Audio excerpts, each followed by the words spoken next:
तो दोस्तों, प्रचार की इन तस्वीरों के बीच प्रधानमंत्री की वो बात याद करिए जब उन्होंने बीजेपी की राष्ट्रीय कार्यकारिणी में कहा था कि अगले 100 दिन बहुत महत्वपूर्ण हैं। इसी कड़ी में प्रधानमंत्री लगातार प्रचार प्रसार कर रहे हैं और आज प्रधानमंत्री की कई जगह पर ये रैलियां होनी है, जिन रैलियों पर भी हमारी नजर रहने वाली है। तो सबसे पहले बड़ी खबर यही है, आज दरअसल प्रधानमंत्री नरेंद्र मोदी पंजाब और तमिलनाडु में आपको चुनाव प्रचार करते हुए नजर आएंगे। आज चुनाव प्रचार के बाद शाम को वो कन्याकुमारी पहुंचेंगे, जहां पर वो मंदिर में दर्शन के बाद कल से 24 घंटे के लिए ध्यान मग्न हो जाएंगे।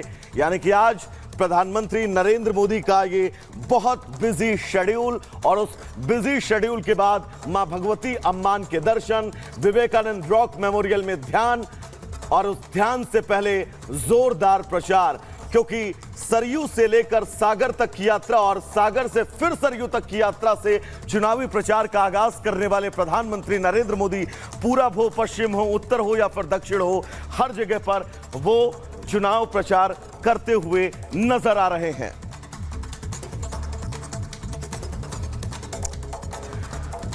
तो चुनाव प्रचार के आखिरी चरण का आज आखिरी दिन है। ऐसे में हर एक दल ये चाहता है कि वो इस प्रचार के जरिए बढ़त बना सके। पीएम मोदी आज पंजाब और तमिलनाडु के दौरे पर रहेंगे। पंजाब में जहां पीएम मोदी होशियारपुर में मेगा रैली करेंगे, तो वहीं तमिलनाडु में विवेकानंद रॉक पर ध्यान लगाने की तैयारी है। पीएम के ध्यान को लेकर भी अब सियासी वार पलटवार तेज हो गया है, और कौन क्या कह रहा है अपनी इस रिपोर्ट के जरिए आपको दिखाते हैं।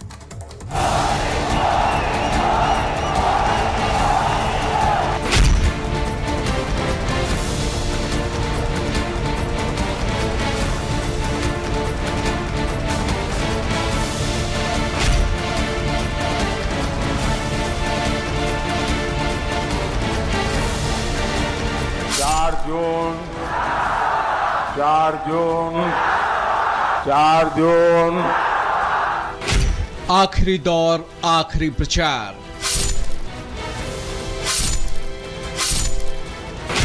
वार पलटवार, जीत की ललकार। प्रचार के बाद अब ध्यान की तैयारी। मोदी के ध्यान पर सियासत भारी।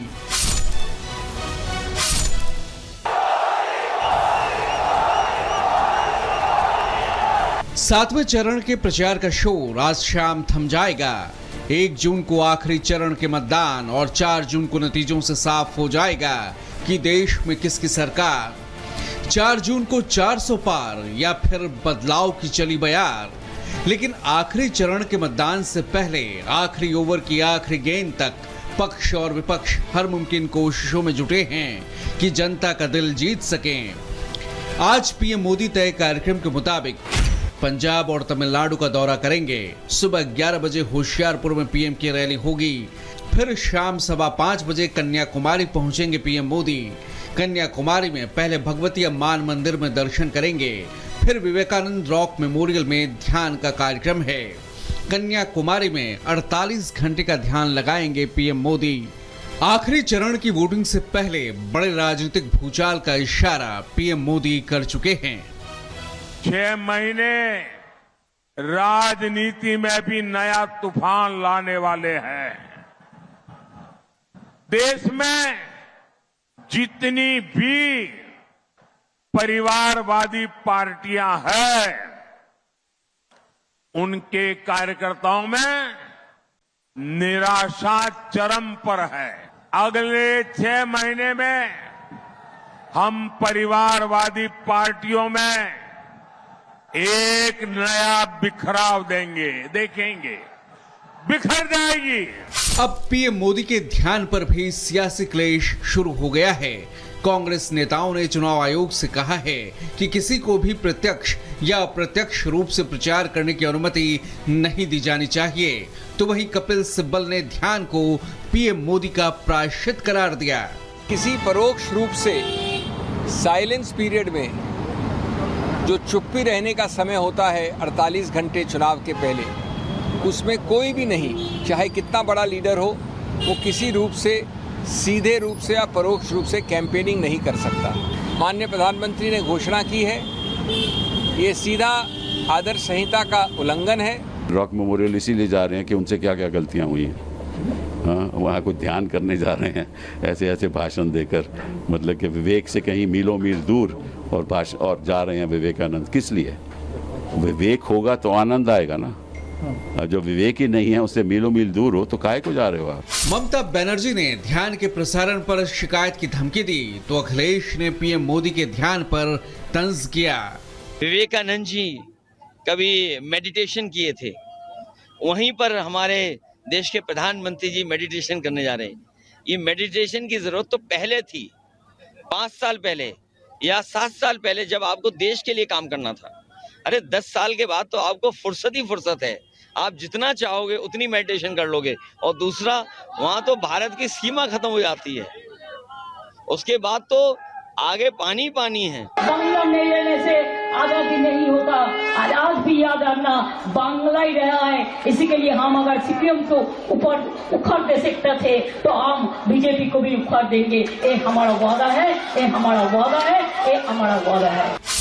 जाहिर है पीएम के मौन व्रत को धारण करने से पहले ही सियासी शोर शुरू हो चुका है। हालांकि आज प्रचार के आखिरी दिन पीएम विपक्ष पर ताबड़तोड़ हमले करना जारी रखेंगे। कल पीएम ने नवीन पटनायक की सेहत पर सवाल उठाए तो नवीन पटनायक ने भी जवाबी पलटवार किया। पिछले 1 साल में अचानक नवीन बाबू की तबीयत इतनी कैसे बिगड़ गई? बरसों से नवीन बाबू के करीबी रहे लोग अब जब मुझसे मिलते हैं तो जरूर नवीन बाबू की तबीयत की चर्चा करते हैं। वो बताते हैं कि नवीन बाबू अब खुद से कुछ कर नहीं पा रहे हैं। आखिरी चरण में 57 सीटों पर मतदान है। 1 जून को पूर्वांचल की 13 लोकसभा सीटों पर आखिरी दौर में ही मतदान होगा। पूर्वांचल की चुनावी फाइट बेहद टाइट है। 7वें चरण की चुनावी अग्नि परीक्षा पूर्वांचल के रण में होनी है, जहां बीजेपी के सामने जातियों के सियासी चक्रव्यूह को तोड़ने की बड़ी चुनौती है, तो वहीं इंडी गठबंधन का अपना अलग ही राग है और बीएसपी के लिए सियासी आधार को बचाए रखना सबसे बड़ी चुनौती है। 1 जून को वाराणसी, गोरखपुर, मिर्जापुर, चंदौली, घोसी, गाजीपुर, महाराजगंज, कुशीनगर, देवरिया, बांसगांव, सलेमपुर, बलिया और रॉबर्ट्सगंज सीट पर चुनाव हैं। बीजेपी के दिग्गज नेता यूं तो 5 चरणों के बाद ही 400 पार का दावा कर चुके हैं। अब देखना होगा कि 4 जून को बीजेपी का ये दावा कितना सच साबित होता है। Bureau report, Republic Bharat.